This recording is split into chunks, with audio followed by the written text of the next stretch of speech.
So you put a reef in the mainsail to reduce the amount of sail area exposed to the wind. Our mainsail, we have 2 reefing points. So that reefing point, and that's the second reefing point.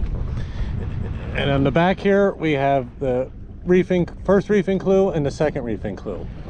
What we're gonna do, we loosen the main halyard, lower the sail, that line that's running up through that reefing tack, we pull on that, it cinches it down, we raise the main halyard back up, and then we tighten up the mainsail on the reefing clue here.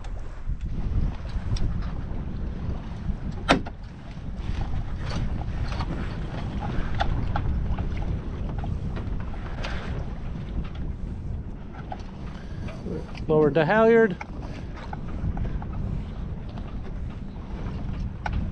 tightening up the first reefing clue. We have a line rigged through it on our boat, so we can do this all from the cockpit. If you didn't have a line rigged through, you'd have to lower the mainsail and go forward and hook it on that tack hook there, and then raise the mainsail again. We tighten the main halyard back up.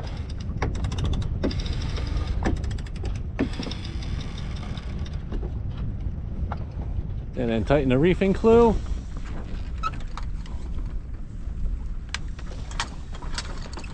When you start the reef, make sure your topping lift is tight enough that the boom isn't going to fall down on you.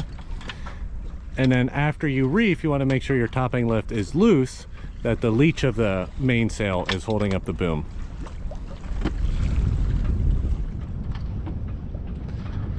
So we're secure with our reef, and we just kind of bunch up the mainsail underneath to get some of that bagginess out of it here, just to make it tidy.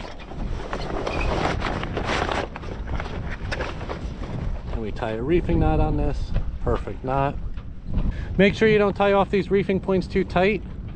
You don't want any load on these grommets here, cringles.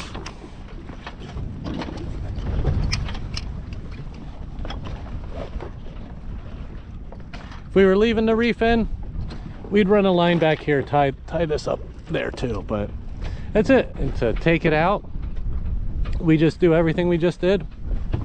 Starting from the last thing we did is the first thing we do when we take it out. So we untie the reefing points, loosen the reefing clue, undo the reefing line,